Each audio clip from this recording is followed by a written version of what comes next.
welcome to the African News Update on Top Accolade News. The headlines. Ghana's Vice President Bawumia concedes defeat as Mahama celebrates victory. Tanzania opposition voices disappointment. Mauritius Prime Minister reveals troubling economic findings. South African rand strengthens.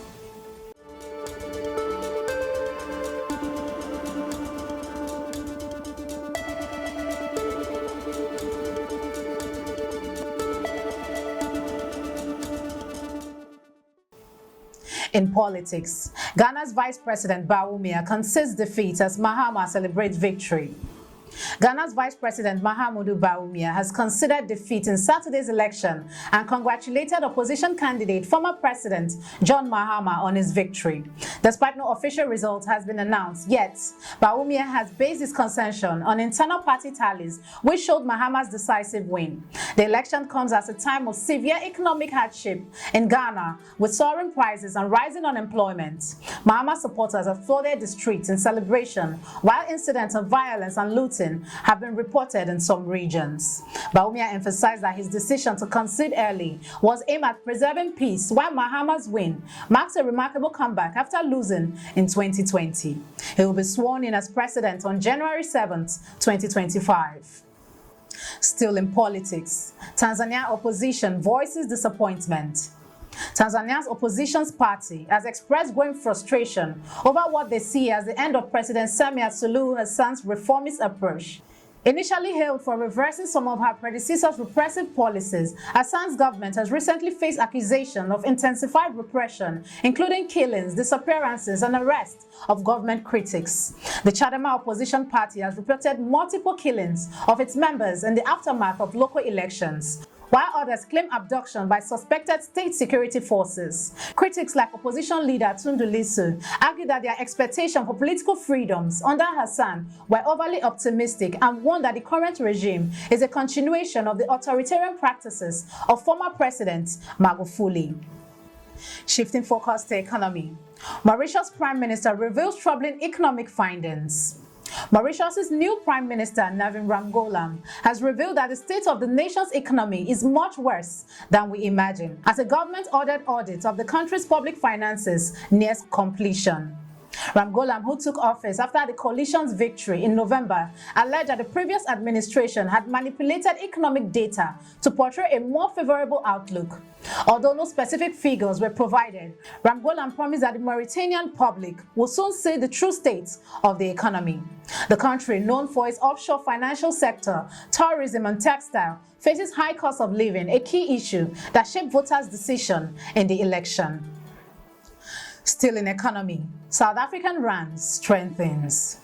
The South African rand firmed early on Monday, trading at 17.94 to the US dollars, about 0.5% stronger than its previous close. This comes as the country braces up for a week of important economic data that will provide insights into the health of Africa's most industrialized economy.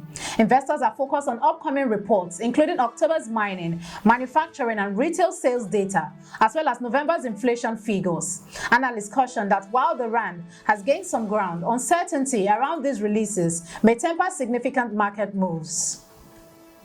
You are watching the African News Update on Top Accolade News. Do stay with us.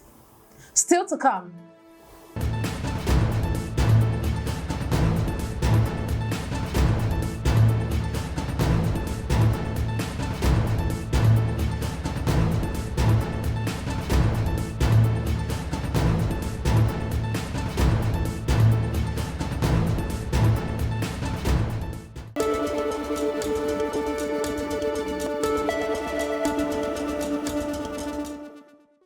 Thanks for staying with us. In health, Harare confirms cholera case. Harare has confirmed the cholera case in an irregular settlement near Long Cheng Plaza, sparking concern about the potential spread of the disease. The 29-year-old man, who relies on water from a nearby stream, is believed to have contracted the infection from local contamination as he has no travel history. City officials, including spokesperson Stanley Gama and Mayor Jacob Mafume, has taken proactive measures to prevent further outbreaks, including relocating squatters and improving sanitation. This follows a recent cholera death in Kariba, prompting a nationwide effort to improve water access and hygiene practices to combat the disease. Moving to crime. Mastermind behind illegal cremation of Chinese women in Harare, deported to China. A Chinese national, Cheng Moyun, believed to be the mastermind behind the illegal cremation of a Chinese woman in Harare, has been deported to China. Chen was implicated in a criminal operation that saw the remains of a Chinese woman who died earlier this year unlawfully cremated. 5 other Chinese nationals were previously fined for their involvement in the incident after falsely obtaining a burial order. Investigation revealed that Chen had orchestrated the illegal act, running a mafia-style operation in Harare.